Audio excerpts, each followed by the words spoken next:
Hello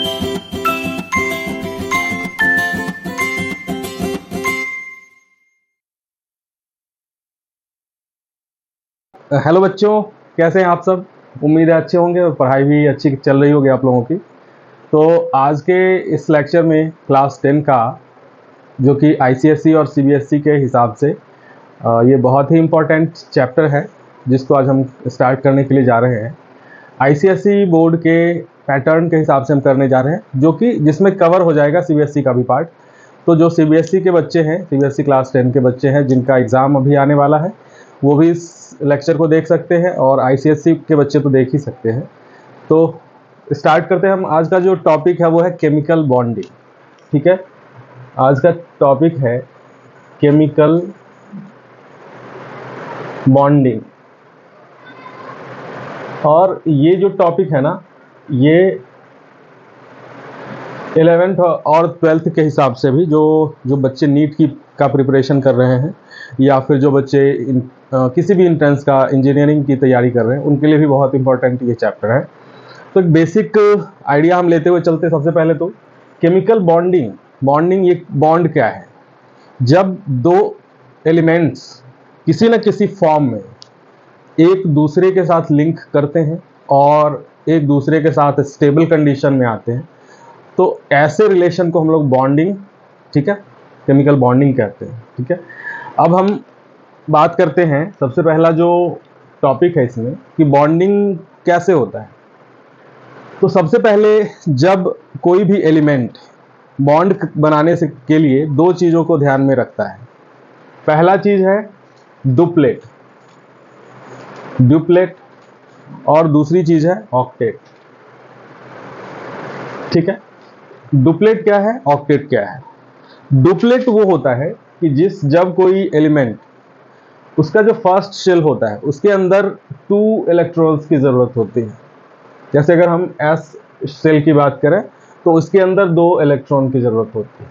तो इसको fulfil करने के लिए वो क्या करता है, लिंक करता है। अगर जैसे कोई भी एलिमेंट है जिसके पास 2 इलेक्ट्रॉन नहीं है, तो वो नियरेस्ट डुप्लेट में चाहेगा कन्वर्ट होने के लिए। ठीक है, इनर्ट गैस में कन्वर्ट होने के लिए। जैसे हीलियम क्या है, इनर्ट गैस है। हीलियम का कन्फिग्रेशन क्या है, हीलियम के पास 2 इलेक्ट्रॉन है और ये कंप्लीटली फुलफिल है। इसके जो सेल है फुलफिल है, तो इसका जो डुप्लेट है ना, वो फुलफिल्ड है। ये एक इनर्ट गैस है। उसी तरीके से नियॉन, ठीक है, ये भी इसका जो एटॉमिक नंबर है वो 10 होता है, और इसका जो इलेक्ट्रॉनिक कन्फिग्रेशन होता है 2 और 8 होता है। ये जो 8 है ना, आउटर शेल में 8 इलेक्ट्रॉन्स है। तो वो ऑक्टेट का जो मतलब है ना, वो यही मतलब है। ऑक्टेट का मतलब है कि जब एलिमेंट्स के अंदर, आउटर शेल के अंदर, या तो 2 डुप्लेट बनाएगा या फिर ऑक्टेट बनाएगा। तो एक स्टेबल कंडीशन में आने के लिए उसे ऑक्टेट बनाकर इनर्ट कंडीशन में आना होता है, इनर्ट गैस कॉन्फ़िगरेशन में आना होता है। ठीक है, इनर्ट गैस कॉन्फ़िगरेशन में आना होता है, और इस कंडीशन में जैसे ही आ जाएगा तो वो एक स्टेबल कंडीशन में माना जाता है। ठीक है, तो इसको एक बार फिर से समझते हैं, ऑक्टेट क्या है और डुप्लेट क्या है। डुप्लेट जिसमें 2 इलेक्ट्रॉन्स की रिक्वायरमेंट होती है, वैसा आउटर शेल जिसमें 2 इलेक्ट्रॉन्स की रिक्वायरमेंट होती है, और इसको अटेन करने के बाद वो इनर्ट गैस कंडीशन में आ जाता है। ऑक्टेट होता है जब आउटर शेल के अंदर 8 इलेक्ट्रॉन्स का कॉन्फ़िगरेशन वो अटेन कर लेता है और वो फुलफिल करके इनर्ट गैस कंडीशन में आ जाता है, तो उसे हम लोग ऑक्टेट कहते हैं। ठीक है, अब इसके बाद अब इसके बाद जो कॉन्फ़िगरेशन होता है, केमिकल बॉन्डिंग होती है, वो कितने टाइप की बॉन्डिंग होती है। तो वैसे तो 3 टाइप का बॉन्डिंग है, 3 टाइप्स का बॉन्डिंग है। जैसे कि आयनिक बॉन्ड, इसको इलेक्ट्रोवैलेंट बॉन्ड भी कहते हैं, कोवैलेंट बॉन्ड और कोऑर्डिनेट बॉन्ड भी। 3 टाइप के बॉन्ड है हम लोग, लेकिन जनरली अभी 2 टाइप के बॉन्ड के बारे में पढ़ेंगे 10th क्लास में, जिसमें वो पहला जो बॉन्ड है वो है इलेक्ट्रोवैलेंट बॉन्ड, इलेक्ट्रोवैलेंट बॉन्ड। दूसरा है कोवैलेंट बॉन्ड, कोवेलेंट बॉन्ड। तीसरे के बारे में अभी हम नहीं पढ़ेंगे क्योंकि ये सिलेबस में हमारे नहीं। तो हम अभी क्या पढ़ेंगे, दोनों बॉन्ड के बारे में पढ़ेंगे, इलेक्ट्रोवैलेंट बॉन्ड और कोवेलेंट बॉन्ड। इलेक्ट्रोवैलेंट बॉन्ड वो बॉन्ड है जिसमें आयंस बनते हैं। क्या बनते हैं? आयंस बनते हैं। आयंस क्या होता है? एक तो पॉजिटिव आयन होता है और एक होता है निगेटिव आयन। ठीक है, पॉजिटिव आयन और निगेटिव आयन। पॉजिटिव आयन को हम लोग कैटायन बोलते हैं, कैटायन। ठीक है, और निगेटिव आयन को एनायन बोलते हैं।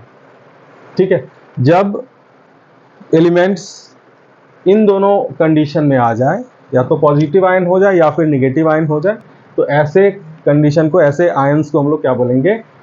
पॉजिटिव को कैटायन और निगेटिव को एनायन। ठीक है, अब कोवेलेंट बॉन्ड पहले हम इसको समझते हैं। इलेक्ट्रोवैलेंट बॉन्ड क्या है, उसको कैसे हम लोग समझते हैं, किस तरीके से उसकी।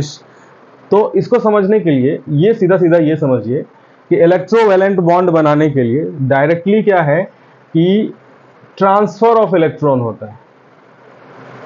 Transfer of electron, complete transfer of electron. ठीक है, इसमें क्या होगा? कंप्लीट ट्रांसफर ऑफ इलेक्ट्रॉन होगा।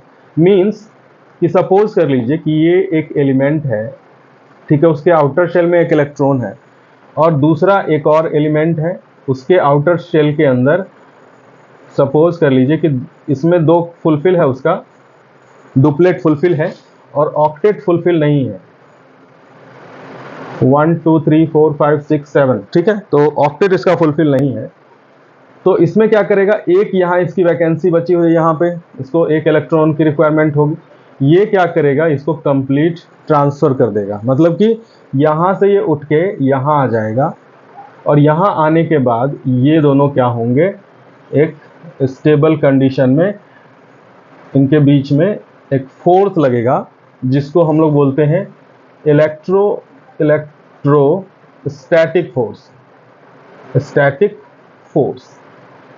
ठीक है, अब यहाँ पे बात ये भी आती है कि अगर ये इसके अंदर पॉजिटिव भी आयन है, निगेटिव भी आयन है, तो क्या ये निगेटिव, चूंकि इसके आउटर सेल के अंदर निगेटिव ज़्यादा, इलेक्ट्रॉन की का जो चार्ज होता है वो निगेटिव होता है, तो इसके पास भी इलेक्ट्रॉन है, बहुत ज़्यादा अमाउंट में इलेक्ट्रॉन है, इसके पास कम है। ठीक है, तो इलेक्ट्रॉन क्या करेगा? एक दूसरे को रिपेल भी करता है, लेकिन इसके बीच फोर्स ऑफ अट्रैक्शन इतना ज़्यादा होगा कि ये जो रिपेल करने की जो टेंडेंसी होगी, रिपेल का जो फोर्स होगा, वो इसको नेग्लेजिबल कर देगा, इलेक्ट्रोस्टैटिक फोर्स, जिसके कारण इसके बीच में एक बॉन्ड बन जाएगा। ठीक है, तो इसी बॉन्ड को हम लोग बोलते हैं इलेक्ट्रोवैलेंट बॉन्ड, या फिर आयनिक बॉन्ड भी इसको कहते हैं। इसको क्या कहोगे? Ionic bond. ठीक है, या तो इलेक्ट्रोवैलेंट बॉन्ड बोलो या फिर आयनिक बॉन्ड बोलो।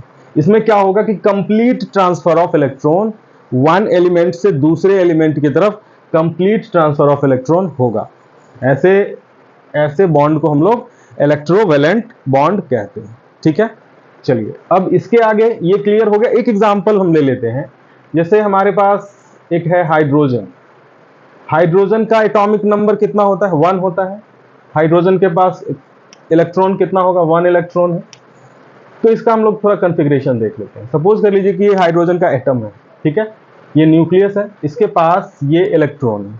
ठीक है, अब दूसरा हमारे पास है क्लोरीन। ठीक है, इसका एटॉमिक नंबर कितना होता है? 17 होता है। ठीक है, और इसके आउटर शेल में एक तो ये हो गया डबल, मतलब एस ब्लॉक में, इस ब्लॉक में 2, इसके बाहर वाले में कितना होगा? 1 2 3 4 5 6 7 8, ये कंप्लीट है। और उसके बाद एक और शेल बनेगा, उसमें कितने होंगे? 7, करेक्ट। 2 3 4 5 6 7, एक यहाँ पे उसकी वैकेंसी है। ये अगर किसी से 1 ले लेगा तो इसकी वैकेंसी फुलफिल हो जाएगी, ये कंप्लीट स्टेबल कंडीशन में आ जाएगा, मींस कि ये एक इनर्ट गैस कंडीशन में आ जाएगा। ठीक है, तो ये क्या करेगा? ये अप्रोच करेगा। ठीक है, ये हाइड्रोजन को अप्रोच करेगा, तो हाइड्रोजन इसको क्या करेगा? कंप्लीटली ट्रांसफर कर देगा इलेक्ट्रॉन। ठीक है, इलेक्ट्रॉन का ट्रांसफर जैसे ही हुआ तो ये दोनों मिलके क्या बना लेंगे, HCl। ठीक है, HCl पे H प्लस हो जाएगा और क्लोरीन पे माइनस। इन दोनों के बीच का जो यहाँ पे फोर्स होगा उसको हम लोग क्या बोलेंगे, इलेक्ट्रोस्टैटिक फोर्स, और इस तरह के बॉन्ड को इलेक्ट्रोवैलेंट बॉन्ड कहेंगे। ठीक है, अब इसको थोड़ा सा ना हम और एक्सप्लेन करके समझते हैं, और एक्सप्लेन करके कोशिश करते हैं समझने की कि ये कैसे होगा।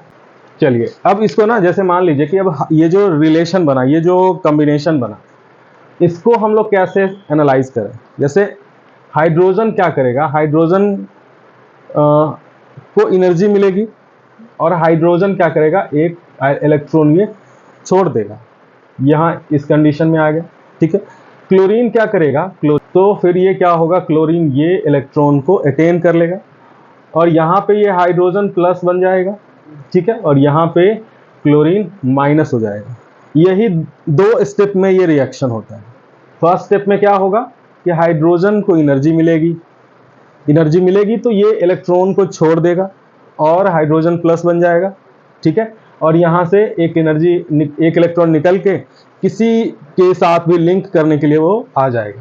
अब यहाँ पे क्लोरीन क्या है, क्लोरीन एनर्जी में क्या करेगा, ये इलेक्ट्रॉन को ले लेगा। ठीक है, इसकी एफिनिटी ज़्यादा होगी, इलेक्ट्रॉन को लेने की एफिनिटी इसकी ज़्यादा है क्योंकि इसके पास एक डेफिसिट कंडीशन में, इसके पास एक कम है। ठीक है, इसके पास कम है तो इसको इलेक्ट्रॉन मिलता हुआ दिखाई देगा तो ये इलेक्ट्रॉन को ले लेगा, और जैसे ही इलेक्ट्रॉन को ले लेगा ये निगेटिव में कन्वर्ट हो जाएगा और ये मिला के ये रिएक्शन बनेगा HCl प्लस माइनस। ठीक है, अब हम बात करते हैं दूसरे type of bonding, chemical bonding की। ये तो कंप्लीट ट्रांसफर था। दूसरा जो कोवेलेंट बॉन्ड है, इसके अंदर आप समझिए कि ये क्या करता है, शेयरिंग ऑफ, नहीं उससे पहले एक और चीज ये समझिए, इलेक्ट्रोवैलेंट बॉन्ड एक उसमें क्या होता है, डोनर होता है। डोनर जो डोनेट करता है, डोनर क्या करता है, डोनेट करता है, डोनेट ऑफ इलेक्ट्रॉन्स। ठीक है, और एक होता है एक्सेप्ट करने वाला, एक्सेप्टर। ठीक है, जो रिसीव करता है या रिसीवर कह लो, रिसीव करता है। ठीक है, जो इलेक्ट्रॉन को रिसीव करता है। तो वहां पे देखा आपने कि हाइड्रोजन क्या था, डोनर था, और क्लोरीन क्या था, वो एक्सेप्ट कर रहा था, एक्सेप्टर था। तो इस तरीके से एक डोनर होगा और एक रिसीवर होगा। और डोनर कौन सा होगा, या तो फर्स्ट ग्रुप का होगा, डोनर फर्स्ट ग्रुप का होगा, या सेकेंड ग्रुप का होगा, या 13 ग्रुप का होगा। ये सारे क्या हैं, मेटल हैं, मेटल्स हैं। ठीक है, ये सारे मेटल्स हैं। और ये जो रिसीवर होंगे या तो 15th ग्रुप के होंगे, 16th के होंगे, या 17th ग्रुप के होंगे। ठीक है, ये या तो 15th के होंगे, 16th के होंगे, या 17th के होंगे। और ये होंगे एक्सेप्टर और ये होंगे नॉन मेटल्स। ठीक है, ये बहुत इंपॉर्टेंट चीज है। अब जैसे हम फर्स्ट ग्रुप की बात करते हैं तो उसके पास ना एक इलेक्ट्रॉन है आउटर शेल में, तो उसके पास उसकी अवेलेबिलिटी 1 है इलेक्ट्रॉन की, तो वो सिर्फ 1 इलेक्ट्रॉन ट्रांसफर कर सकता है। ठीक है, सिर्फ 1 इलेक्ट्रॉन ट्रांसफर कर सकता है। जिसको 1 इलेक्ट्रॉन की जरूरत होगी वो इससे संपर्क करेगा, वो इलेक्ट्रॉन ट्रांसफर करेगा। सेकेंड ग्रुप में क्या होगा, इसके पास 2 एक्स्ट्रा इलेक्ट्रॉन्स हैं, तो ये क्या करेगा, 2 इलेक्ट्रॉन ट्रांसफर करेगा। ठीक है, ये 2 इलेक्ट्रॉन को ट्रांसफर करेगा। 13 ग्रुप में इसके पास 3 एक्स्ट्रा इलेक्ट्रॉन है, तो ये 3 इलेक्ट्रॉन को ट्रांसफर करेगा। ठीक है, अब हम बात करते हैं 15th ग्रुप की, तो इसके पास ना 3 का डेफिसिट है, 3 कम है, तो ये 3 इलेक्ट्रॉन वाले से संपर्क करेगा। जैसे यहाँ पे 13th ग्रुप वाला 15th ग्रुप वाले से आसानी से लिंक हो जाएगा। ठीक है, उसी को 3 की रिक्वायरमेंट है और इसके पास 3 एक्स्ट्रा है, तो ये आसानी के साथ लिंक कर जाएगा, ये बॉन्डिंग अच्छे से बना लेगा। उसी तरीके से 16th वाले में 2 का डेफिसिट है, 2 कमी है इसके पास, तो ये 2 सेकेंड ग्रुप वाले से लिंक कर जाएगा, आसानी से बॉन्ड बना लेगा, तो ये कॉम्बिनेशन अच्छा हो जाएगा। और फर्स्ट यहाँ पे 17th में क्या होगा, 1 डेफिसिट है, 1 इलेक्ट्रॉन की कमी है। ठीक है, तो जिसके कारण ये फर्स्ट ग्रुप वाले से ज़्यादा अच्छे से लिंक बनाएगा, इसके साथ अच्छा कॉम्बिनेशन बनाएगा। तो इसलिए ये सारी चीज़ें हैं आयनिक बॉन्ड, ये कंडीशन है आयनिक बॉन्ड के लिए। अब और जो कंडीशन है, क्या किन किन चीजों पर ये निर्भर करता है, ये जो आयनिक बॉन्ड है ये किन चीजों पर निर्भर करता है वो भी थोड़ा समझते हैं।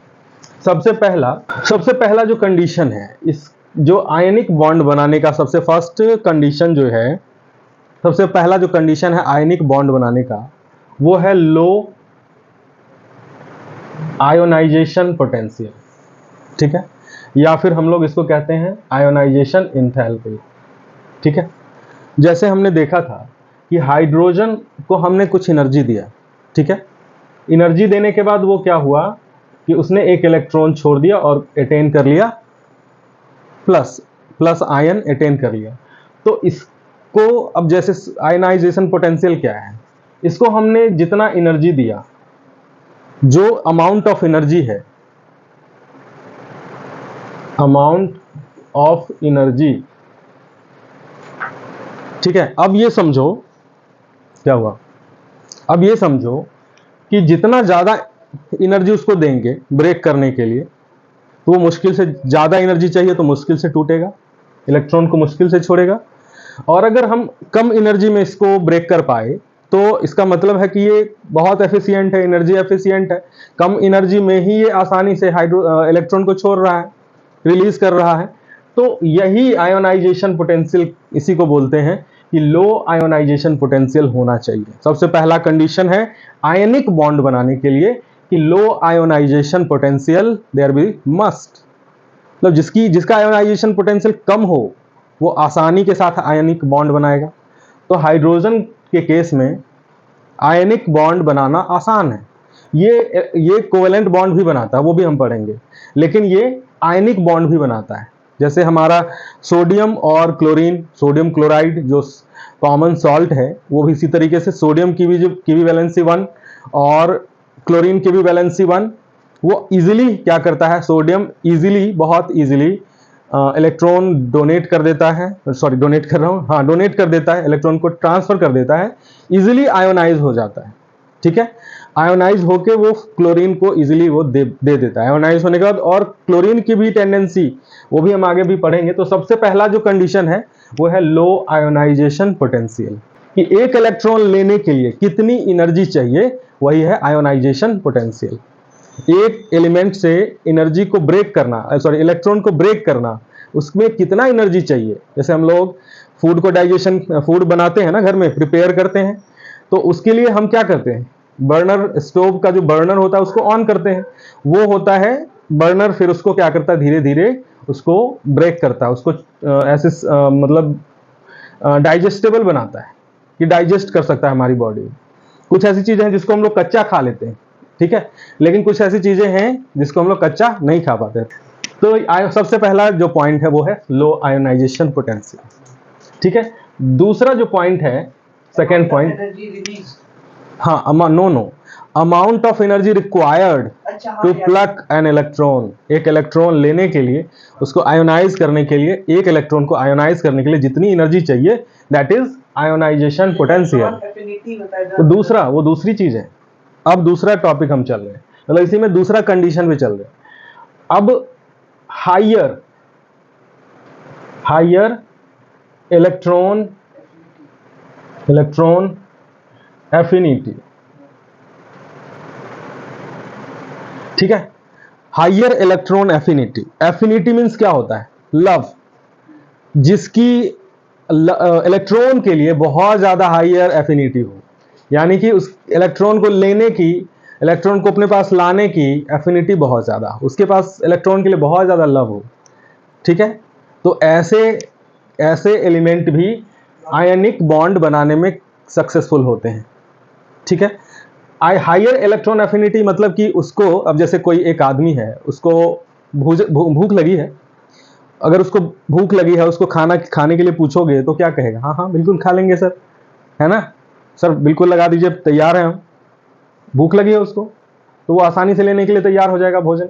उसी तरीके से क्लोरीन, ये जो ग्रुप 17 वाले एलिमेंट्स हैं, क्लोरीन हो गया, फ्लोरीन, क्लोरीन, ब्रोमीन, आयोडीन, ये सब, इन सभी के पास इलेक्ट्रॉन एफिनिटी बहुत हाई है, ठीक है।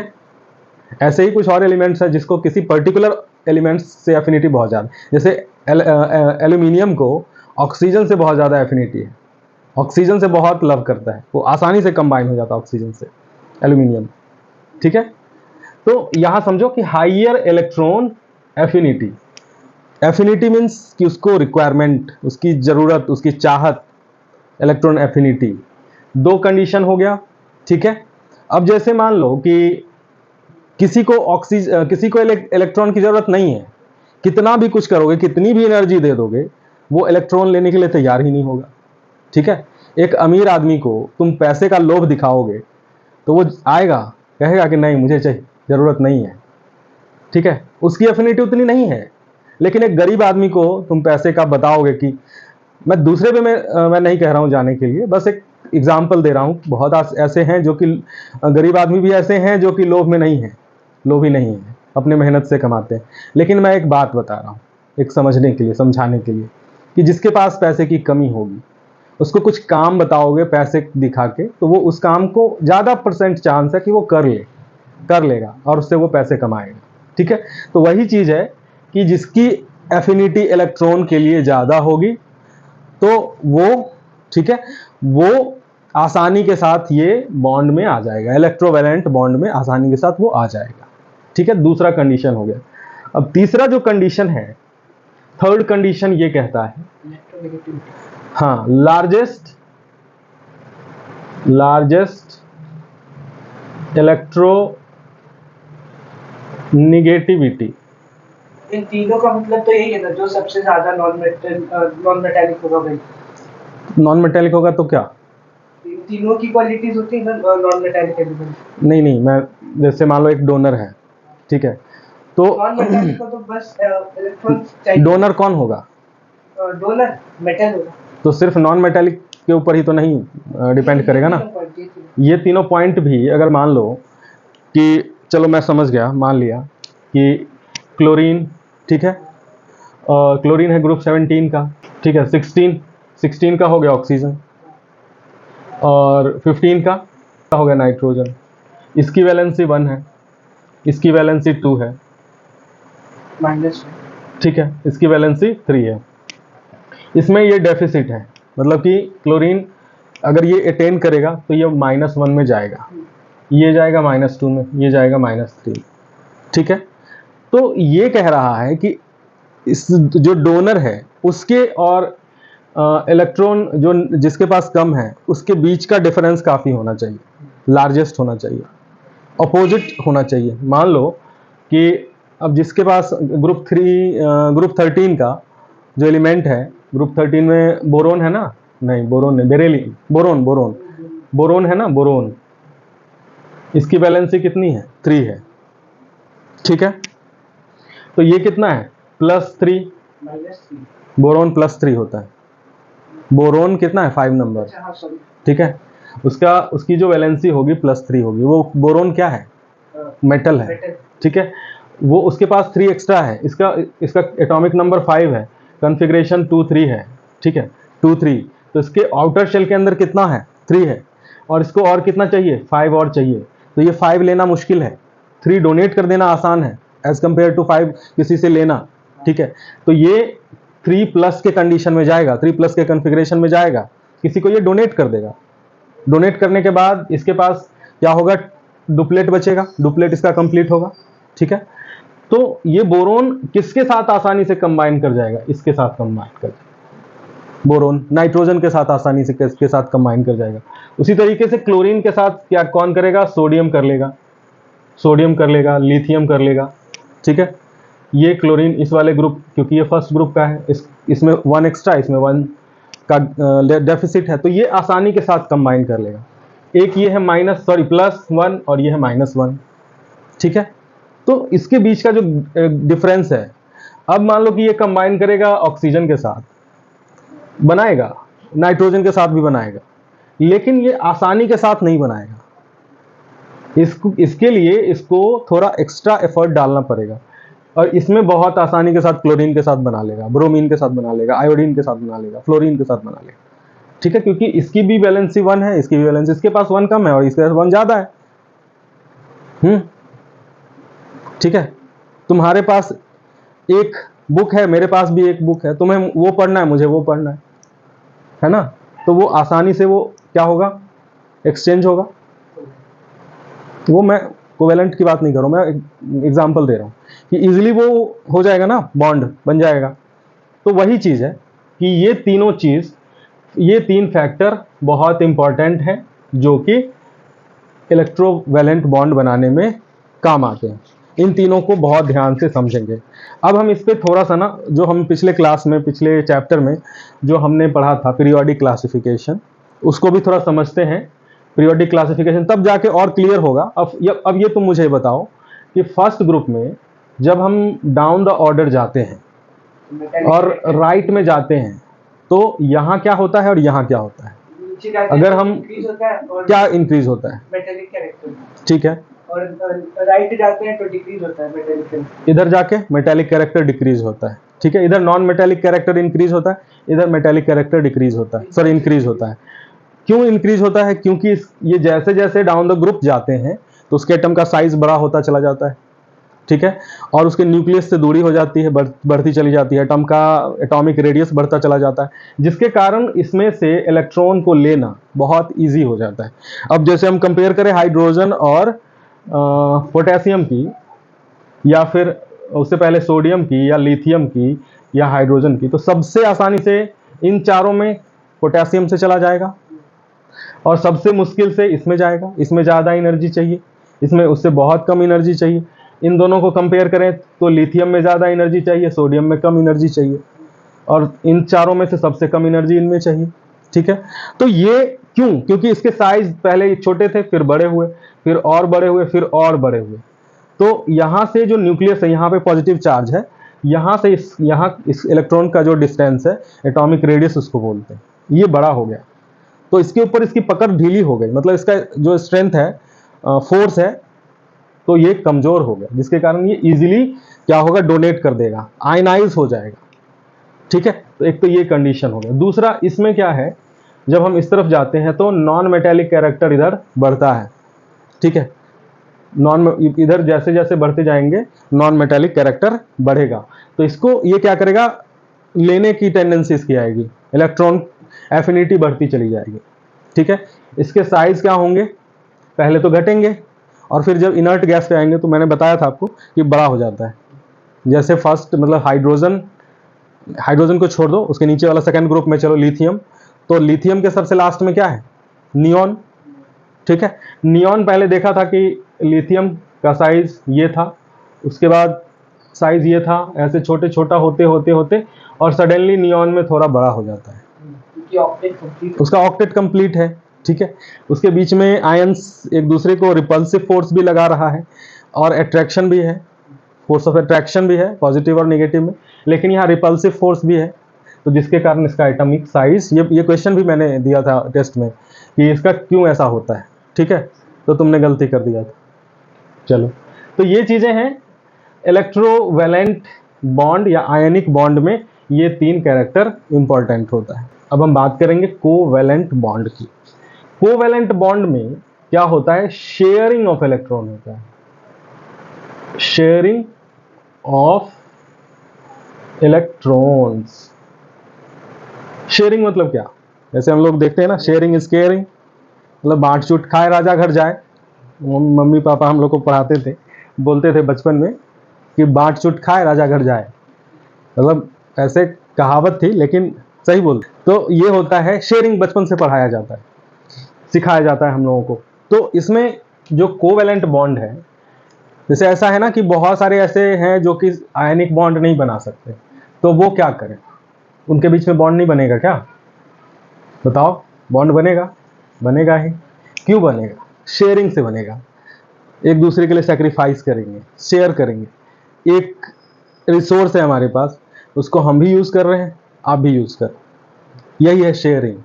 ठीक है, तो इसी शेयरिंग की कहानी है covalent bond, sharing of electrons. ठीक है, अब जैसे किसी भी एलिमेंट के पास, जैसे शेयरिंग, अब क्यों आया ऐसा टर्म शेयरिंग? कार्बन का एटॉमिक नंबर कितना होता है? 6 होता है। इसका अगर इलेक्ट्रॉनिक कॉन्फ़िगरेशन देखेंगे तो 2 और 4 होता है, 2 5 बस। ठीक है। ऑक्टेट ये वाला तो फुलफिल है डुप्लेट, लेकिन यहाँ क्या है, उसको ऑक्टेट फुलफिल करने के लिए 4 इलेक्ट्रॉन्स की जरूरत है। या तो वो 4 ले लेगा किसी से कंप्लीटली, या कंप्लीटली किसी को दे देगा। अब यहाँ क्या है कि एक ही इलेक्ट्रॉन लेने में इतनी एनर्जी की जरूरत होती है, बहुत ज्यादा एनर्जी की रिक्वायरमेंट होती है एक इलेक्ट्रॉन को आयनाइज करने में, लेने में। तो यहाँ 4 इलेक्ट्रॉन लेना हो, ये तो बहुत डिफिकल्ट हो जाएगा, तो ये फिजिबल नहीं होगा। तो ये 4 इलेक्ट्रॉन लेना इतना फिजिबल नहीं है, ठीक है, इतना फिजिबल नहीं है। तो ये क्या करेगा, ये तो फिर बना ही नहीं पाएगा। तभी इसने दिमाग लगाया, क्या लगाया कि चलो ऐसे अप्रोच करते हैं कि किसी को हम भी दे देते हैं अपने इलेक्ट्रॉन्स, और किसी से हम भी अपना उससे शेयर कर लेते हैं। तो इसने शेयरिंग का फंडा चूज किया। ये क्या करेगा, अपने 4 इलेक्ट्रॉन्स ये किसी को शेयर कर देगा, ठीक है, और किसी से ये भी 4 इलेक्ट्रॉन शेयरिंग में ले लेगा। एक ही एलिमेंट से ले ले या 2-3 एलिमेंट से ले, ठीक है। तो इसका जो है ना, ये कई तरह के बॉन्ड बना लेता है। जब ये सिंगल सिंगल इलेक्ट्रॉन की शेयरिंग करेगा, मतलब कि कार्बन टेट्रावैलेंट होता है, इसके पास 4 इलेक्ट्रॉन इसको चाहिए होता है शेयरिंग में। तो एक अगर मान लो कि हाइड्रोजन और एक हाइड्रोजन ने और एक कार्बन का ये जो बॉन्ड बना, हाइड्रोजन और कार्बन का ये जो बॉन्ड बना, हाइड्रोजन, इसमें क्या हुआ कि हाइड्रोजन भी इसके पार्ट को, इसके इस इलेक्ट्रॉन को शेयर कर रहा है। अब इस कंडीशन में क्या हुआ, हाइड्रोजन के भी 2 हो गए, इलेक्ट्रॉन का नंबर क्या हो गया, इधर ध्यान दीजिए, हाइड्रोजन के भी इलेक्ट्रॉन का नंबर क्या हो गया, 2 हो गया, इसका भी डुप्लेट फुलफिल हो गया। और यहाँ पे ये जो सिंगल सिंगल इलेक्ट्रॉन का जो बॉन्ड हुआ, इसको हम लोग सिंगल बॉन्ड बोलते हैं। और फिर जो वो तीनों है उसके साथ Single? नाइट्रोजन बना सकते हैं। हाँ, नाइट्रोजन वो तीन तो बच गया उसके पास, तो वो नाइट्रोजन के साथ शेयर करके बना सकते हैं। सबके साथ अभी बताते हैं। इसको हम लोग सिग्मा बॉन्ड भी कहते हैं, सिग्मा बॉन्ड, ठीक है। इसको इस तरीके से डिनोट करते हैं, ठीक है, सिग्मा बॉन्ड। अब ये 4 सिग्मा बॉन्ड बना सकता है। यहां पे एक और हाइड्रोजन आ गया, अपने दोस्त को बुला लिया कि चलो भाई वहां पे ना एक ऐसा एलिमेंट मिला है जो 4 लोगों का पेट भर सकता है, चलो हम तो अपना पेट भर लिए, तुम लोग और आ जाओ, ठीक है। तो ऐसे हाइड्रोजन, 4 हाइड्रोजन आके वो क्या कर लेंगे, इसके साथ शेयरिंग कर लेंगे, इसके साथ शेयरिंग कर लेंगे। अब इन चारों का 2-2 हो गया।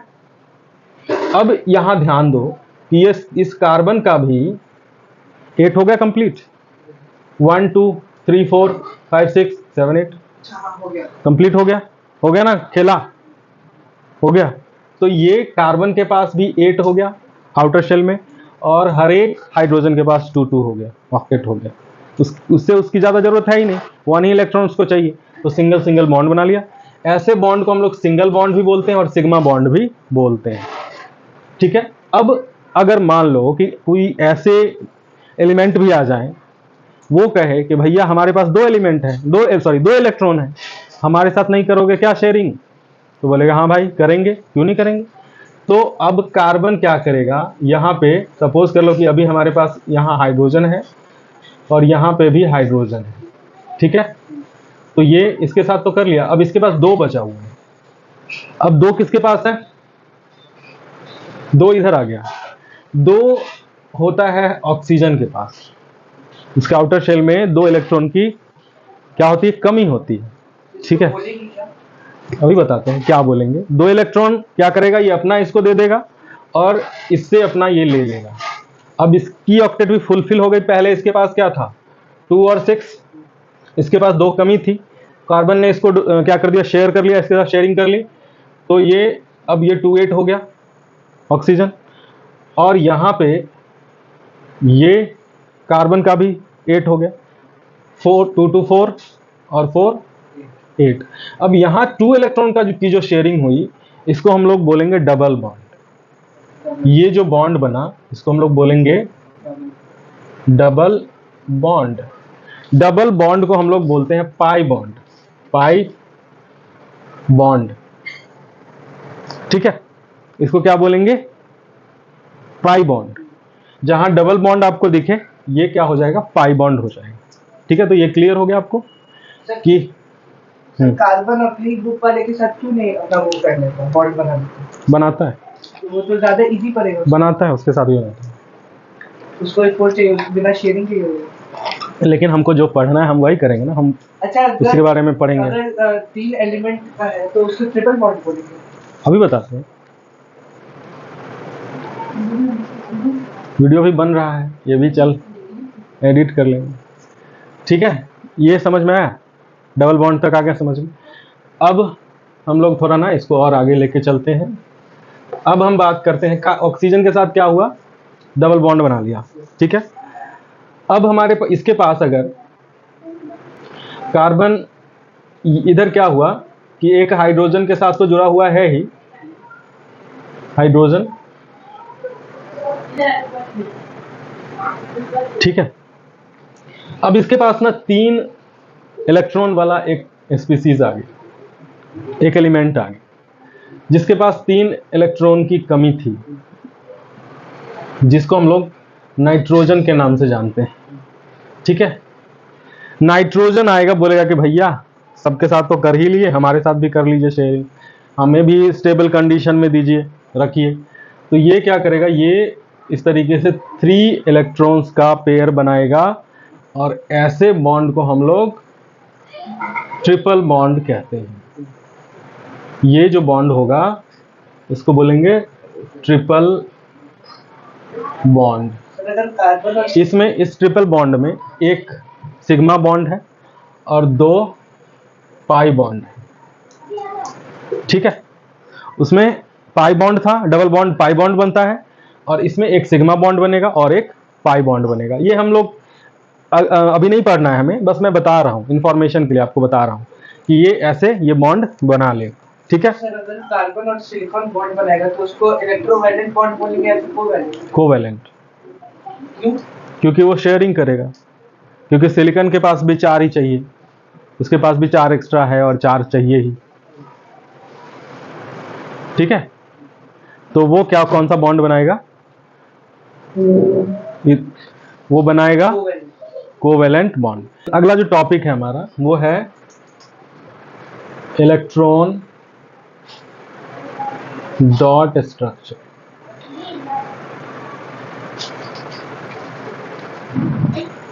क्या है? Electron dot structure. फर्स्ट दो का हम लेते हैं। ठीक है, NaCl और दूसरा है MgCl2।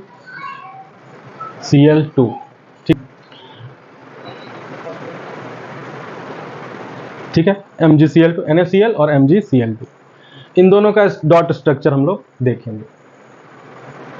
Na सोडियम का जो इलेक्ट्रॉनिक कॉन्फ़िगरेशन अगर लिखेंगे, इसका एटॉमिक नंबर 11 होता है, तो इसको ऐसे लिखेंगे 2, 8 और 1। ठीक है, और क्लोरीन का कैसे लिखेंगे? क्लोरीन का 2, 8 और 7। इसके पास 1 एक्स्ट्रा, इसके बाद डेफिसिट, 1 डेफिसिट है, कमी है। तो इसका जो फर्स्ट सेल होगा सोडियम का, ये न्यूक्लियस, फर्स्ट सेल में 2, दूसरा 1, 2, 3, 4, 5, 6, 7, 8, 10 हो गया, और आउटर शेल के अंदर 1 इलेक्ट्रॉन। ठीक है, ये सोडियम का हो गया। अब क्लोरीन की बात कर लेते हैं, तो ये हो गया न्यूक्लियस, इसके 2, सेकेंड शेल के अंदर 1, 2, 3, 4, 5, 6, 7, 8। ठीक है, इसमें 8 हो गया कंप्लीट, और इसमें कितना आ जाएगा? 7 आ जाएगा। 1, 2, 3, 4, 5, 6 और एक 7। ठीक है, यहाँ पे उसको एक इलेक्ट्रॉन चाहिए, तो वो क्या होगा? यहाँ पे उठ के ये आयनाइज होगा और ये यहाँ पे आ जाएगा। ठीक है, इसको इसमें कैसे होगा ये देखिए। जैसे सोडियम में क्या होगा कि इसके पास 1 एक्स्ट्रा इलेक्ट्रॉन है। ठीक है, और क्लोरीन के पास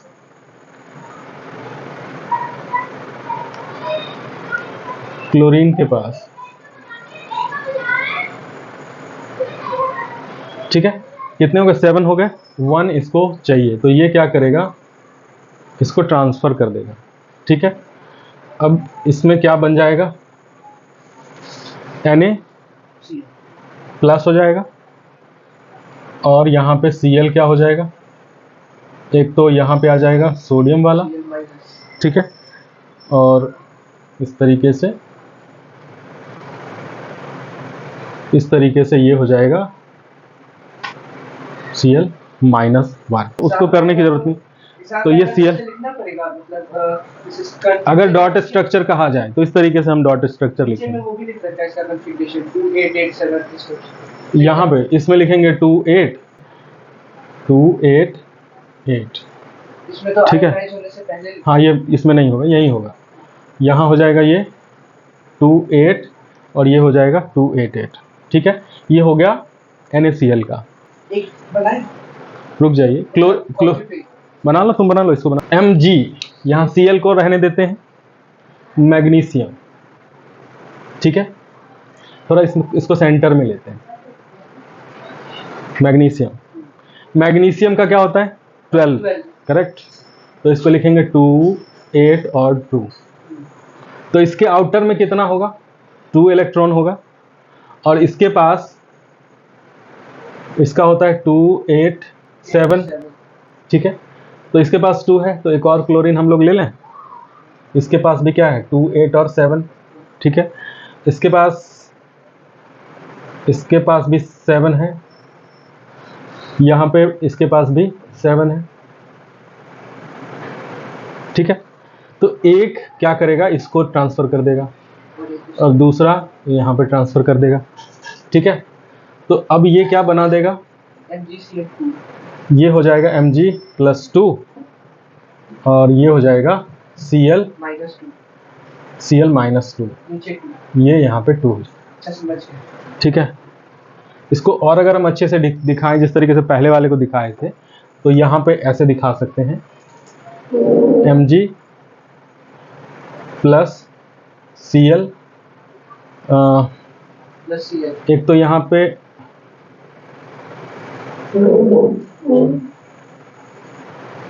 ठीक है,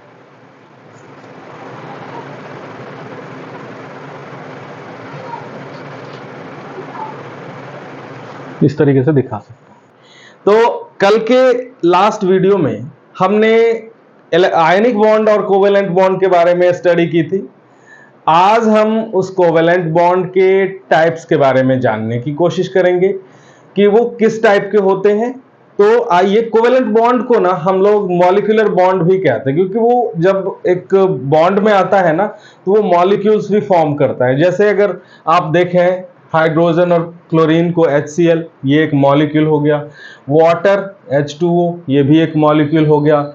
CH4 मीथेन, ये भी एक मॉलिक्यूल हो गया। मीथेन का एक मॉलिक्यूल है, इसके मॉलिक्यूल्स अगर 2 से मल्टीप्लाई कर देंगे तो 2 मॉलिक्यूल ऑफ मीथेन हो गया।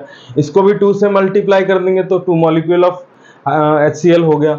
इसको भी 2 से मल्टीप्लाई कर देंगे तो 2 मॉलिक्यूल ऑफ वाटर हो गया। ठीक है, तो इसी तरीके से हम लोग अब ये पढ़ेंगे कि मॉलिक्यूल्स बनाने के लिए कितने टाइप के कोवेलेंट बॉन्ड होते हैं। Types of covalent bond. Covalent bonds type. ठीक है, फर्स्ट जो है वो है polar covalent bond. Polar covalent bond, ठीक है। दूसरा, second, non polar covalent bond. Non polar covalent bond, दो टाइप के कोवेलेंट बॉन्ड है। अब आप एज्यूम कीजिए, जब हम लास्ट क्लास में हम लेक्चर कर रहे थे, तो हमने देखा था कि मैंने ये भी बताया था, हाइड्रोजन और हाइड्रोजन के बीच का जो बॉन्ड था वो भी हमने देखा था। ठीक है, ये मिलके H2 फॉर्म हो गया। ठीक है, क्लोरीन का क्लोरीन मॉलिक्यूल और क्लोरीन मॉलिक्यूल, इसके पास 7, इसके पास 7, ये इसका होल्ड कर लेता है और ये इसका होल्ड कर लेता है। ठीक है, तो इस तरीके से ये सिंगल सिंगल इलेक्ट्रॉन की शेयरिंग हो रही है यहाँ पे क्लोरीन, तो ये क्या बन रहा है, Cl2 बन रहा है। ठीक है, बहुत ज़्यादा ठीक है मैं बोलता हूँ। तो क्लोरीन का मॉलिक्यूल ये similar kind of molecule, similar kind of elements atom से मिलके ये बने हुए हैं। ठीक है, फिर ठीक है बोल रहा हूँ, बहुत बोलता हूँ मैं। इसी तरीके से हमने ये भी देखा था कार्बन और हाइड्रोजन की बॉन्डिंग। ठीक है, यहाँ पे कार्बन और हाइड्रोजन की बॉन्डिंग हमने देखी थी। यहाँ पे एक इलेक्ट्रॉन हाइड्रोजन का, एक इलेक्ट्रॉन कार्बन का ये शेयर कर रहा है इससे। यहाँ पे भी एक हाइड्रोजन का एक कार्बन का, यहाँ पे भी एक हाइड्रोजन का एक कार्बन का शेयर हो रहा है, और इन सभी इलेक्ट्रॉन्स को कार्बन भी शेयर कर रहा है, उसको भी यूज कर रहा है, वो भी यूज कर रहा है। ठीक है, तो ये जो शेयरिंग हमने देखी थी, ये डिफरेंट एलिमेंट्स की शेयरिंग का बॉन्ड हमने देखा था। ये डिफरेंट एलिमेंट के कोवेलेंट बॉन्ड हमने देखे थे। यहाँ पे सिमिलैरिटी है, दोनों जो एलिमेंट है वो सेम है, यहाँ पे हाइड्रोजन है, यहाँ पे क्लोरीन है। तो ऐसे जो बॉन्ड होंगे, ये भी कोवेलेंट बॉन्ड है, ये भी कोवेलेंट बॉन्ड है, लेकिन ये वाले जो कोवेलेंट बॉन्ड होंगे ये पोलर कोवेलेंट बॉन्ड होंगे, क्योंकि इनमें जो इलेक्ट्रोनेगेटिविटी डिफरेंस है काफी ज्यादा है। इसमें इलेक्ट्रोनेगेटिविटी डिफरेंस काफी ज्यादा है, इसमें इलेक्ट्रोनेगेटिविटी डिफरेंस बिल्कुल नहीं है। अगर इसका -1 है तो इसका भी -1 है, दोनों क्लोरीन का -1 है। ये हाइड्रोजन का +1 है तो इस हाइड्रोजन का भी +1 है। तो ऐसे जो कॉम्बिनेशन आपको देखने को मिल रहे हैं कोवेलेंट बॉन्ड में, तो ऐसे covalent bond non polar covalent bond कहलाते हैं। These are non polar covalent bond. ठीक है, ये है पोलर कोवेलेंट बॉन्ड, जिसमें 2 डिफरेंट टाइप के एलिमेंट्स आपस में शेयरिंग करते हैं।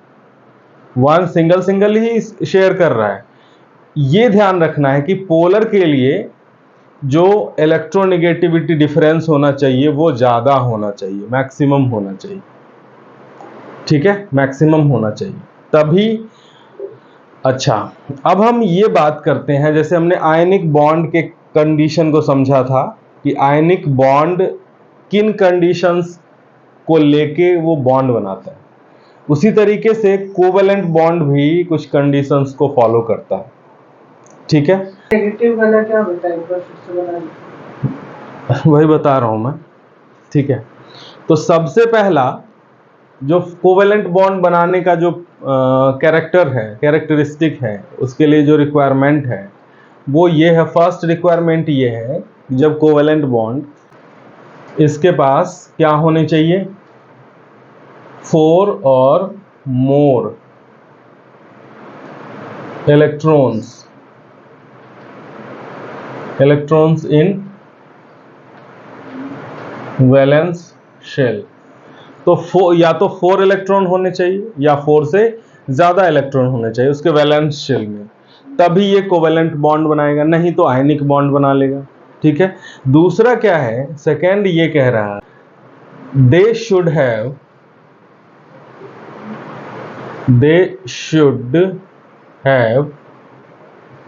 High electronegativity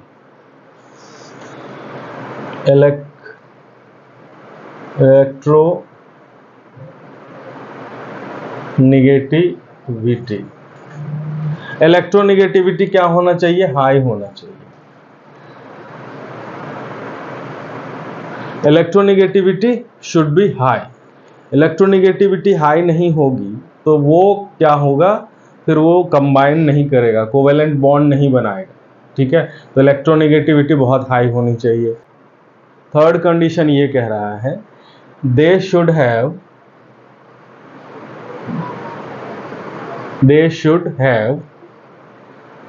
high electron affinity. High electron affinity. ठीक है, क्यों एफिनिटी, उसको इलेक्ट्रॉन की चाहत होनी चाहिए। अगर उसको इलेक्ट्रॉन की चाहत नहीं होगी तो फिर कैसे कंबाइन करेगा, कंबाइन करने में प्रॉब्लम होगी, उसको चाहत ही नहीं होगी, नहीं चाहिए मुझे, तो फिर क्या करेगा, वो कंबाइन ही नहीं होगा। तो ऐसे उसको उसकी इलेक्ट्रोनिगेटिविटी सॉरी इलेक्ट्रॉन एफिनिटी जो होनी चाहिए वो काफ़ी हाई होनी चाहिए, उसको इलेक्ट्रॉन से के प्रति लगाव होना चाहिए। चौथा जो पॉइंट है, आयनिक बॉन्ड में हमने ये पढ़ा था कि दोनों एलिमेंट के बीच जो कंबाइन कर रहे हैं, दोनों एलिमेंट के बीच में हाई इलेक्ट्रोनिगेटिविटी डिफरेंस होना चाहिए। लेकिन यहाँ पे अगर डिफरेंस होगा, अगर हाई इलेक्ट्रोनिगेटिविटी डिफरेंस होगा तो क्या होगा, वो आयनिक बॉन्ड बना लेगा। ठीक है, यहाँ पे डिफरेंस क्या होना चाहिए, 0 होना चाहिए, या फिर बिल्कुल बहुत छोटा कम होना चाहिए डिफरेंस। उसमें सबसे क्या था, मैक्सिमम होना चाहिए। तो इसको भी लिख लो, दे शुड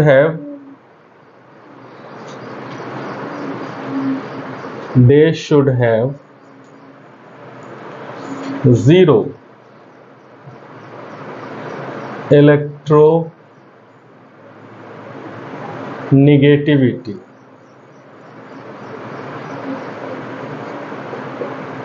ठीक है, ये सर आप वो क्या दे सकते हो, मतलब ऐसे आपके कर क्या कर सकते, पॉइंट लिखते हैं। नेक्स्ट जो पॉइंट है, fifth point, they should have high ionization potential. Ionization potential ये क्यों होना चाहिए हाई? अगर आयोनाइजेशन पोटेंशियल हाई नहीं होगा तो वो इजीली आयोनाइज हो जाएगा, और जब आयोनाइज हो जाएगा तो आयनिक बॉन्ड बनाएगा ना, वो कोवेलेंट बॉन्ड नहीं बनाएगा। तो इसलिए जो स्पीसीज हैं उसके आयोनाइजेशन पोटेंशियल हाई होने चाहिए, मतलब इजीली वो आयोनाइज नहीं होने चाहिए, तब जाके ये कोवेलेंट बॉन्ड बनेगा। ठीक है, ये पोलर और नॉन पोलर ये सब क्लियर हो गया आपको, और कोवेलेंट बॉन्ड कैसे बनेंगे, क्यों बनेंगे, क्या कंडीशंस है, ये सारे क्लियर हो गए। हम उस पर इसके कुछ एग्जाम्पल्स ले लेते हैं। अब इसके कुछ एग्जाम्पल्स से हम लोग समझते हैं, कोशिश करते हैं। जैसे सबसे पहला एग्जाम्पल है हाइड्रोजन मॉलिक्यूल का, फिर दूसरा एग्जाम्पल ले लेते हैं क्लोरीन मॉलिक्यूल का, तीसरा एग्जाम्पल ले लेते हैं नाइट्रोजन मॉलिक्यूल का। ठीक है, एक और एग्जाम्पल ले लेते हैं कार्बन टेट्राक्लोराइड का, CCl4। ये सारे एग्जाम्पल हम लोग ले लेते हैं। चलिए इसको समझते हैं। हाइड्रोजन के पास कितना, 1 इलेक्ट्रॉन। ठीक है, दूसरे हाइड्रोजन के पास भी 1 इलेक्ट्रॉन, ये आपस में क्या करेगा, शेयरिंग कर लेगा। ठीक है, इस तरीके से ये क्या बना लेगा, सिंगल बॉन्ड बना लेगा, सिंगल कोवेलेंट बॉन्ड बना लेगा, और ये बन जाएगा हाइड्रोजन मॉलिक्यूल H2। ठीक है, उसके बाद ये क्लोरीन के आउटर शेल में 7 इलेक्ट्रॉन होते हैं। ठीक है, और दूसरे क्लोरीन के पास भी कितना होगा, 7 होगा। ये क्लोरीन इसका वाला शेयर कर लेगा और ये वाला क्लोरीन इसका शेयर कर लेगा। तो यहाँ पे भी सिंगल बॉन्ड बनता हुआ दिखाई दे रहा है, ये भी सिंगल बॉन्ड बना के ये Cl2 में आ जाता है। अब नाइट्रोजन का भी देख लेते हैं। नाइट्रोजन के आउटर शेल में कितने होते हैं, नाइट्रोजन के आउटर शेल में 5 होते हैं। ठीक है, एक इधर ले लेते हैं, एक इधर, और 3 इधर ले लेते हैं। तो नाइट्रोजन, दूसरा नाइट्रोजन भी इस तरीके से, नहीं ऐसे नहीं, ऐसे ठीक नहीं है। चलो नाइट्रोजन मॉलिक्यूल का भी देख लेते हैं। नाइट्रोजन के आउटर शेल में कितने होते हैं, 5 टोटल, उसका एटॉमिक नंबर 7 होता है। तो 2 तो फर्स्ट शेल में चला गया, तो वो वहाँ डुप्लेट कंप्लीट है उसका। आउटर शेल में इसको और कितने चाहिए, 3 चाहिए। तो ये क्या करता है, दूसरे नाइट्रोजन का भी 3 इलेक्ट्रॉन को ये भी शेयर कर लेता है और दूसरा वाला नाइट्रोजन भी शेयर कर लेता है। इस तरीके से ये जो बनाता है ना, ये ट्रिपल बॉन्ड बनाता है, ट्रिपल कोवेलेंट बॉन्ड बनाता है और ये मॉलिक्यूल हो जाता है नाइट्रोजन N2 मॉलिक्यूल। अब हम बात करते हैं कार्बन टेट्राक्लोराइड की। कार्बन इसके पास कार्बन टेट्रावेलेंट है, इसके पास 4 इस तरीके से अरेंज कर लिया हमने। एक क्लोरीन, थोड़ा सा इसको ना स्पेस में बनाते हैं, इसको यहाँ बनाते हैं, ठीक है। कार्बन उसके वो टेट्रावेलेंट है, ठीक है, इस तरीके से हमने अरेंज कर लिया। और क्लोरीन क्या है, उसके आउटर शेल में 7 है। कार्बन का हम लोग क्रॉस ले लेते हैं और क्लोरीन का डॉट ले लेते हैं, ठीक है। एक कार्बन इधर भी, एक क्लोरीन इधर भी ले लेते हैं,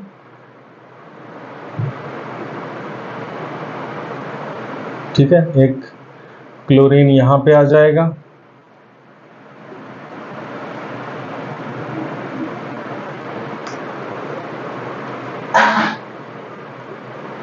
एक क्लोरीन यहाँ पे आ जाएगा, ठीक है। अब ये इसका एक इलेक्ट्रॉन लेके शेयर कर लिया तो इसका ऑक्टेट फुलफिल हो गया, 8 कंप्लीट हो गया इसका। तो ये सिंगल सिंगल की शेयरिंग हो गई तो सिंगल बॉन्ड बन गया। यहाँ पे भी वही कहानी है, 1 1 की शेयरिंग है तो यहाँ पे भी सिंगल बॉन्ड बन गया। सेम कहानी यहाँ पे भी है और उसी तरीके से यहाँ पे भी सेम कहानी, ये भी सिंगल सिंगल बॉन्ड बन गया। और कार्बन भी क्या करेगा, हर एक क्लोरीन का एक एक इलेक्ट्रॉन को क्या करेगा, वो शेयर कर लेगा। तो इस तरीके से जो शेयरिंग वाला जो बॉन्ड बनेगा, ये भी क्या बनेगा, कार्बन टेट्राक्लोराइड। और इसको हम लोग ऐसे लिख लेते हैं CCl4, single single covalent bond बन रहा है। ये इसमें क्या था, सिमिलर स्पीसीज थे, इसमें स्पीसीज क्या है, डिफरेंट है। हाँ, कार्बन के साथ क्लोरीन 4 क्लोरीन है, लेकिन ये जो सेंट्रल एटम है ये कार्बन है, तो ये स्पीसीज क्या हो जाएगा, दोनों स्पीसीज अलग है, डिफरेंट है। तो ये जो मॉलिक्यूल होगा ये होगा पोलर, ठीक है, सिमिलर वाली, और ये होंगे नॉन पोलर, ठीक है। पोलर और नॉन पोलर में डिफरेंस समझ में आ गया। इलेक्ट्रोवैलेंट में होता है आयोनिक बॉन्ड, हाँ, जिसमें पोल्स होते हैं, जिसमें आयनाइज हो जाता है, जिसमें आयनाइज हो जाता है। डिफरेंट एलिमेंट्स अगर आपस में कंबाइन हो रहे तो पोलर हुआ, और ना जो 2 डिफरेंट नहीं है, सिमिलर है, तो वो नॉन पोलर हुआ। इलेक्ट्रोवैलेंसी क्या होता है, वही है ना, इलेक्ट्रोवैलेंसी कितने, जैसे हाइड्रोजन की इलेक्ट्रोवैलेंसी 1 है, एक इलेक्ट्रॉन वो शेयर कर रहा है, डोनेट कर रहा है, तो जितना वो डोनेट कर देगा वो उसकी इलेक्ट्रोवैलेंसी होती है। तो चलो कुछ कार्बन और हाइड्रोजन वाले एलिमेंट्स को, मॉलिक्यूल्स को हम लोग देख लेते हैं। तो सेम टाइप का 2 कार्बन रूट वाले, जिसके सभी के कार्बन का नंबर कितना है, 2 है, 2 कार्बन के सभी एटम हैं, 2 कार्बन एटम के सभी मॉलिक्यूल्स हैं। इथेन हो गया, इथीन हो गया और इथाइन हो गया। आइए इन तीनों के स्ट्रक्चर को समझते हैं, कैसे ये स्ट्रक्चर बनाता है। कार्बन यहाँ पे हाइड्रोजन, एक हाइड्रोजन यहाँ, एक हाइड्रोजन यहाँ। हम इस लाइन से ना सिंगल बॉन्ड को दिखा सकते हैं, इस लाइन से, सिंगल लाइन से हम लोग सिंगल बॉन्ड को दिखाते हैं। उसके बीच में कार्बन और कार्बन के बीच में क्या क्या बन रहा है, सिंगल सिंगल बॉन्ड बन रहा है, ठीक है। तो ये क्या हो गया, ये भी हो गया,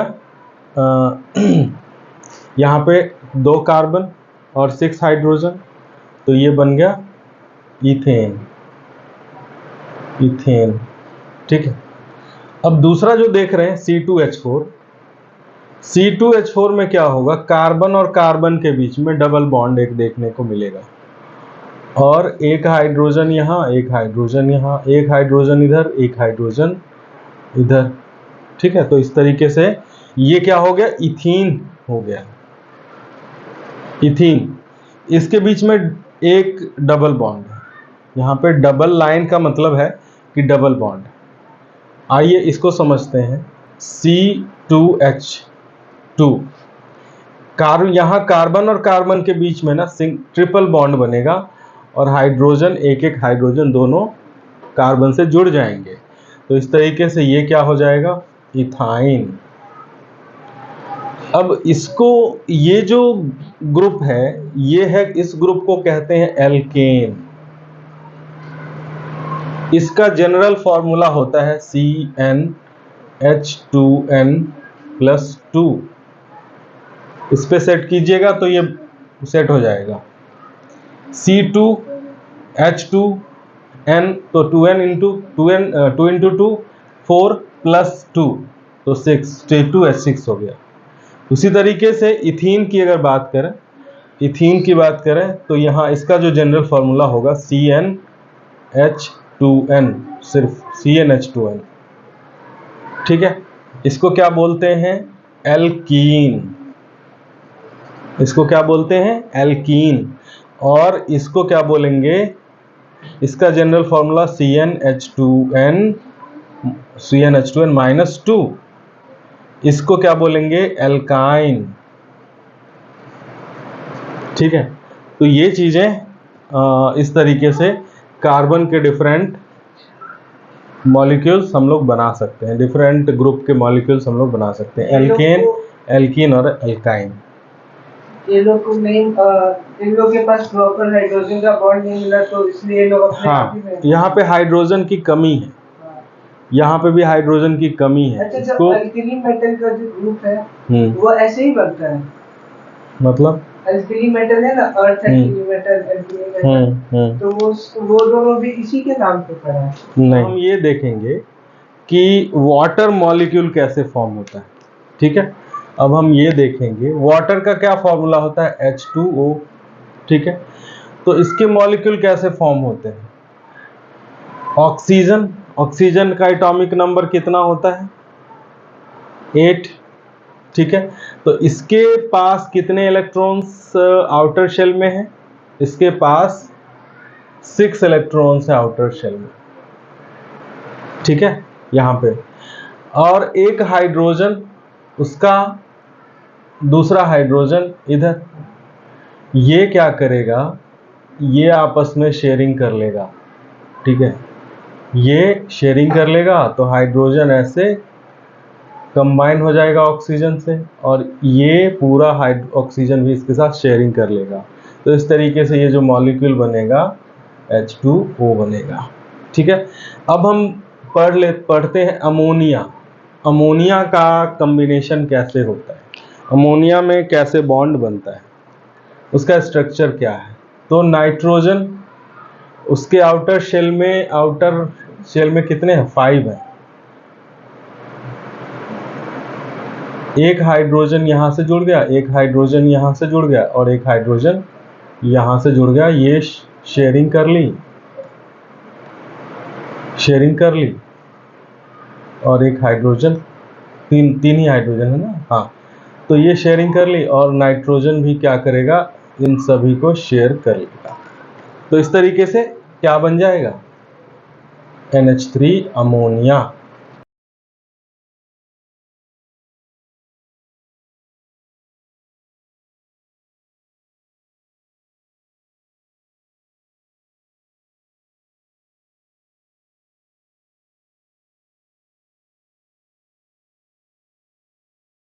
जैसे वाटर क्या है, वाटर कोवेलेंट बॉन्ड है, कोवेलेंट बॉन्ड के साथ बनता है। तो इसमें देखा गया कि जैसे हमने इसके अरेंजमेंट की, तो ये अब क्या हुआ, बल्ब ग्लो करना स्टार्ट हो गया।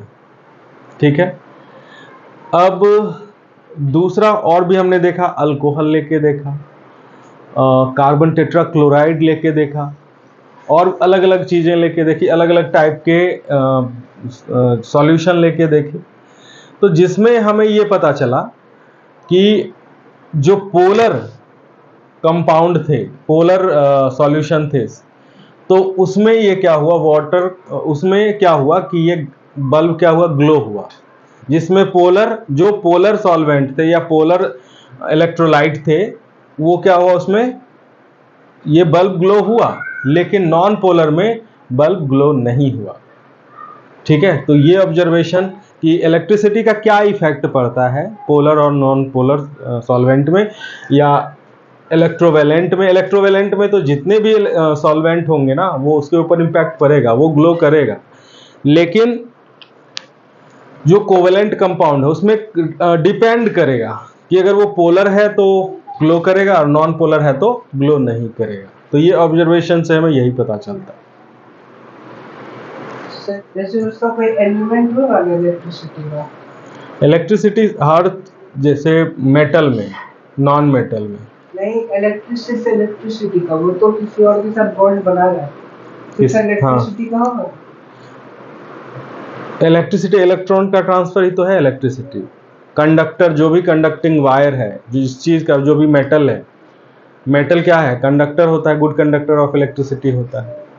ठीक है, तो इलेक्ट्रिसिटी वहीं से तो ट्रांसफर होता है। जैसे अगर मेटल नहीं होता, मेटल की जगह पे हम लकड़ी यूज करते हैं, इसमें तो ट्रांसफर होता है। ये बल्ब ग्लो होता नहीं होता, ये बल्ब ग्लो नहीं होता। तो वो कंडक्टर, जो गुड कंडक्टर होता है ना, उसी के थ्रू वो ग्लो होता है, सॉरी उसी के थ्रू वो फ्लो होता है इलेक्ट्रिसिटी, इलेक्ट्रॉन का फ्लो, ट्रांसफर ऑफ इलेक्ट्रॉन। ये तो हम लोग बचपन से पढ़ते आए हैं, कैथोड रे डिस्चार्ज ट्यूब से तो ये हम पढ़े हैं ना, या 9th क्लास में पढ़े होंगे, 9th क्लास में भी पढ़े होंगे और 11th में भी पढ़ोगे दोबारा से इसको। अब डिफरेंस हम लोग चेक करेंगे कि इलेक्ट्रोवेलेंट बॉन्ड और कोवेलेंट बॉन्ड में और उससे बने हुए कंपाउंड। जैसे मान लो कि इलेक्ट्रोवेलेंट कंपाउंड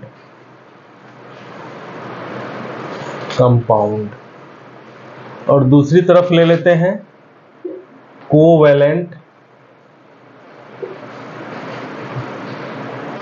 कंपाउंड। प्रॉपर्टी, सारा बोर्ड दिख रहा है। ठीक है, प्रॉपर्टी। फर्स्ट जो प्रॉपर्टी है, कॉन्स्टिट्यूएंट पार्टिकल जो है,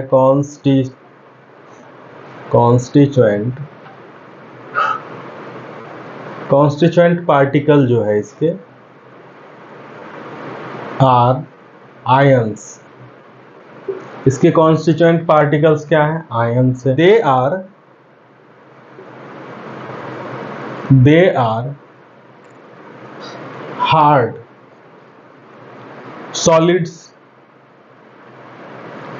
इसका रीजन बता सकते हो, क्या रीजन है? कॉन्स्टिट्यूएंट पार्टिकल्स इसके क्या है, आयंस है, क्योंकि ये आयंस से फुल्ली ट्रांसफर ऑफ इलेक्ट्रॉन से बनता है।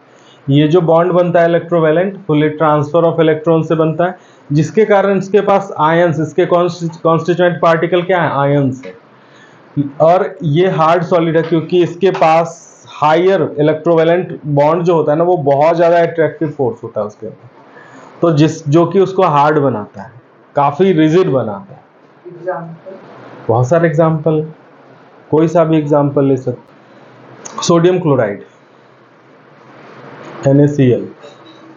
ठीक है, चलो अभी हम मेन इसको फोकस करते हैं। कॉन्स्टिट्यूएंट पार्टिकल्स हैं, इसके कॉन्स्टिट्यूएंट पार्टिकल्स हैं मॉलिक्यूल्स। इसके कॉन्स्टिट्यूएंट पार्टिकल्स हैं मॉलिक्यूल्स। ठीक है, और ये इतने हार्ड नहीं होते हैं, दे आर सॉफ्ट। कुछ एक्सेप्शन है जो कि 11th में पढ़ोगे। तो ये कुछ ऐसे, ये जो होते हैं ना सॉफ्ट होते हैं। सॉलिड भी हो सकता है, ये लिक्विड भी हो सकता है और गैस भी हो सकता है। इट में बी सॉलिड, लिक्विड और गैस, क्योंकि इसके अरेंजमेंट जो है ना वो काफी, मतलब वीकर बॉन्ड, कोवेलेंट बॉन्ड को वीकर बॉन्ड कहा जाता है। इतने ज्यादा स्ट्रॉन्ग बॉन्ड होते नहीं है, ये वीक बॉन्ड होते हैं। तो इसलिए ये सॉलिड में भी हो सकते हैं, लिक्विड में भी हो सकते हैं और गैस। फर्स्ट इसका जो हो जाएगा बॉइलिंग या melting, boiling and melting point.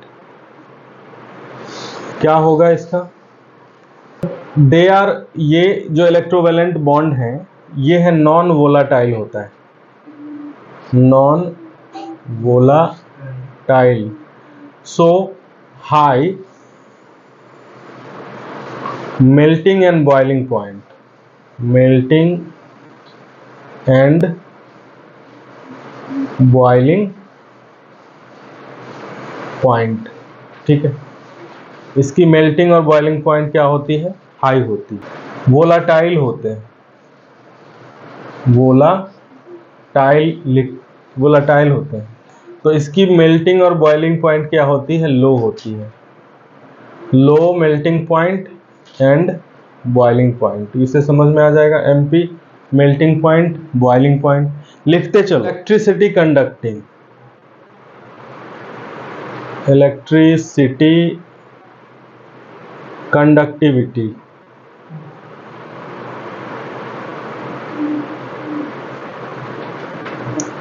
Electricity conductivity, इसकी कंडक्टिविटी जो है इट इज नॉन कंडक्टर, हाँ क्या है, non conductor in solid state, solid state. और ये क्यों ऐसा होता है? क्योंकि इसके आयंस यहाँ पे फ्री नहीं होते।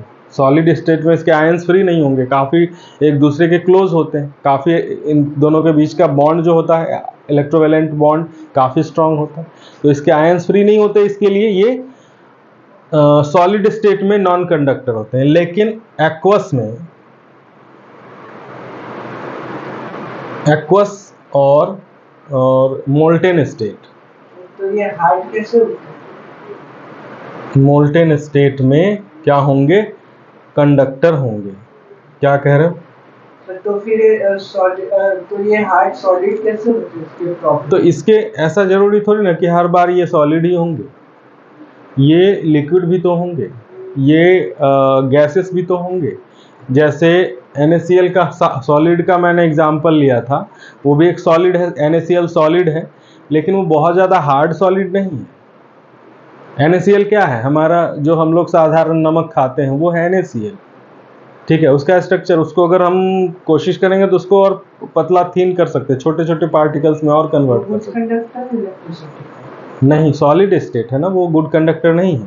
अच्छा, हाँ, अगर उसको हम वाटर में मिक्स कर दें तब वो गुड कंडक्टर हो जाएगा। वैसे वाटर तो खुद ही अपने आप में गुड कंडक्टर है, लेकिन उसमें और सॉल्ट मिक्स कर दें तो और अच्छा कंडक्टर हो जाएगा, ठीक है। तो सॉलिड स्टेट में ये कंडक्टर अच्छा नहीं है, लिक्विड स्टेट में अच्छा कंडक्टर है। बट कोवैलेंट बॉन्ड में, कंपाउंड में तो लिख रखा है कि ये सॉफ्ट होते हैं लिक्विड और गैस में ज्यादातर पाए जाते हैं। सॉलिड में भी होते हैं, कई बार लिक्विड में भी होते हैं, गैस में होते हैं, तो लिक्विड में तो गुड कंडक्टर है electricity.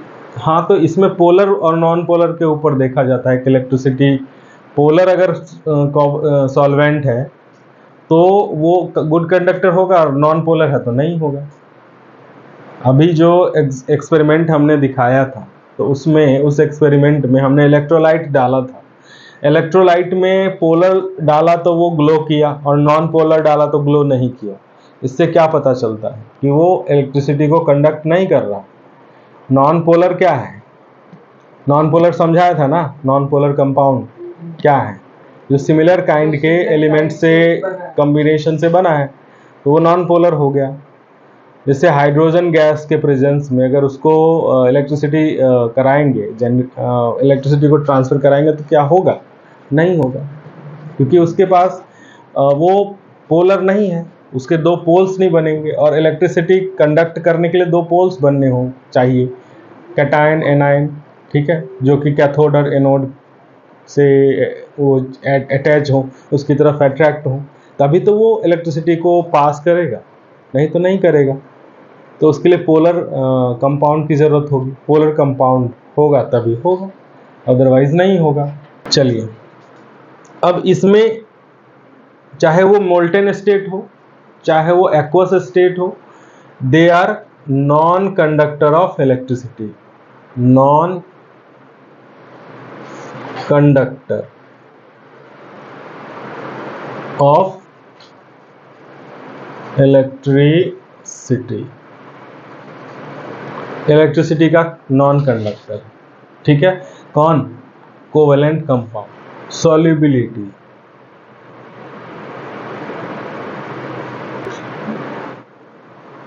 they are soluble in polar compound, polar solvent, they are soluble in polar solvent, जो पोलर सॉल्वेंट है उसमें ये सॉल्युबल होंगे, लेकिन ये दे आर सॉल्युबल, और पोलर में तो होंगे लेकिन नॉन पोलर में इनसॉल्युबल होंगे, और insoluble in non polar solvent, insoluble in non-polar solvent, or they are soluble in non-polar solvent,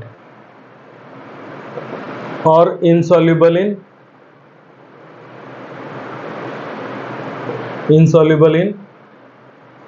polar solvent। Water में क्या होगा? वाटर में ये इनसॉल्युबल होगा। इनऑर्गेनिक सब कंपाउंड में, इनऑर्गेनिक सॉल्वेंट में ये सॉल्युबल होंगे, ठीक है। अब हम नेक्स्ट जो पार्ट है वो है स्पीड ऑफ रिएक्शन।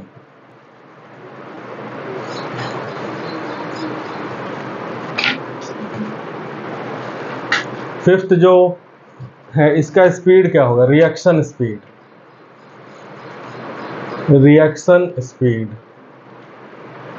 क्या होगा? Very fast. क्या होगा? Very fast. और इसका जो होगा वो होगा स्लो रेट ऑफ रिएक्शन, ठीक है। तो ये डिफरेंसेस थे इलेक्ट्रोवेलेंट कंपाउंड और कोवेलेंट कंपाउंड के बीच में। चलो इसको मिटा दो, बुक में दे रखा है। हाँ, कोऑर्डिनेट बॉन्ड जब हम पढ़ते हैं आईसीएसई 10th क्लास के टॉपिक में, तो उसमें ये दोनों कंपाउंड ना बहुत इम्पोर्टेंट हो जाता है। इस दोनों कंपाउंड के बारे में हमें पढ़ना है। इसके बाद ये चैप्टर हमारा हो जाता है कंप्लीट। तो हाइड्रोनियम आयन कैसे फॉर्म होता है? जब जैसे कोई भी एसिड जो है ना, जब वो वाटर के साथ डाइल्यूट कंडीशन में आता है, वाटर के साथ डिजॉल्व होता है, तो वो हाइड्रोजन प्लस आयन नहीं देता है, एक्चुअली हाइड्रोनियम आयन देता है। वो कैसे देता है वो समझो। अगर हमारे पास HCl है, ठीक है, हमारे पास क्या है? HCl है, और वो वाटर के प्रेजेंस में क्या होगा? वो हाइड्रोजन प्लस और क्लोरीन माइनस आयनाइज हो जाएगा, ठीक है। अब ये आयन जो है ना, ये वाटर के प्रेजेंस में क्या होगा?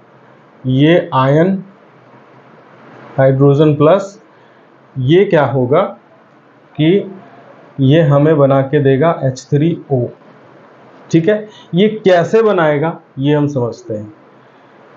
अब जैसे हाइड्रोजन, 2 हाइड्रोजन और 1 ऑक्सीजन है, तो ऑक्सीजन के पास कितने होते हैं?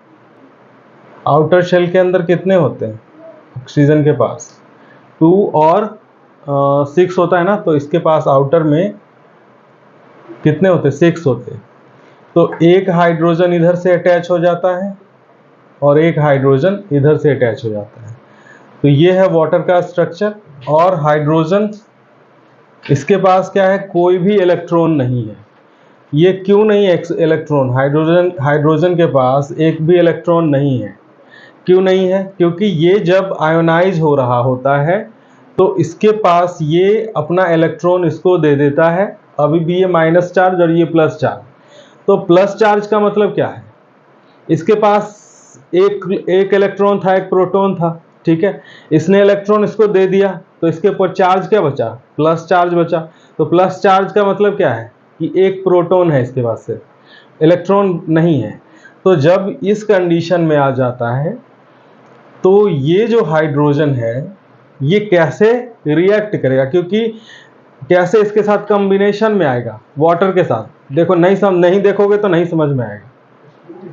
तो इसमें क्यों नहीं देख रहे हो, यहाँ अगर नहीं देखोगे तो समझ में नहीं आएगा, ठीक है। और फिर कहोगे कि सर समझ में नहीं। ये हाइड्रोजन के पास क्या है, एक भी इलेक्ट्रॉन नहीं है, इसलिए पॉजिटिव चार्ज है। ये इसने डोनेट किया हुआ है, इस आयन के साथ चला गया इसका हाइड्रोजन इस हाइड्रोजन का इलेक्ट्रॉन। अब ये कैसे कंबाइन करेगा, ये चाहेगा कि हम इनर्ट गैस में कन्वर्ट हो जाए, नियरेस्ट इनर्ट गैस कॉन्फ़िगरेशन में आ जाए, लेकिन इसके पास तो फिर कैसे होगा, इसके पास तो कोई सोर्स नहीं है। अब ये इसके साथ जब इसके वाटर के अंदर है और इसके पास प्लस चार्ज है, तो ये कुछ ना कुछ तो कर सकता है, करेगा। देखो क्या करेगा, यहाँ पे दिख रहा है कि ये हाइड्रोजन, इसके दो इलेक्ट्रॉन्स इसने शेयर कर रखे हैं, एक ऑक्सीजन का, एक हाइड्रोजन अपना खुद का। तो इसके क्या डुप्लेट फुलफिल है, इस हाइड्रोजन के भी डुप्लेट फुलफिल है, क्योंकि एक हाइड्रोजन का खुद का है और एक ऑक्सीजन का है। तो यहाँ पे भी डुप्लेट फुलफिल है, सिंगल सिंगल बॉन्ड। ये क्या है, ये लोन पेयर है, ये जो बॉन्ड में पार्टिसिपेट नहीं करता, जो शेयरिंग में पार्टिसिपेट नहीं करता, उसको हम लोग क्या बोलते हैं, लोन पेयर कहते हैं, लोन पेयर, ठीक है। तो एक लोन पेयर ये है, एक लोन पेयर ये है। अब क्या होगा कि नेक्स्ट स्टेप में ये एक्चुअली ये जो हाइड्रोजन है ये इसके साथ, लोन पेयर के साथ ये शेयरिंग करेगा। तो ये शेयरिंग नहीं करेगा, एक्चुअली ये जो इसके पास ऑक्सीजन के पास तो कंप्लीट है, वो क्या करेगा कि इस हाइड्रोजन को इसको यूज करने के लिए देगा, मतलब कंप्लीटली ये डोनेट करेगा, ये डोनर। अभी देखते हैं इसका स्ट्रक्चर, हाइड्रोजन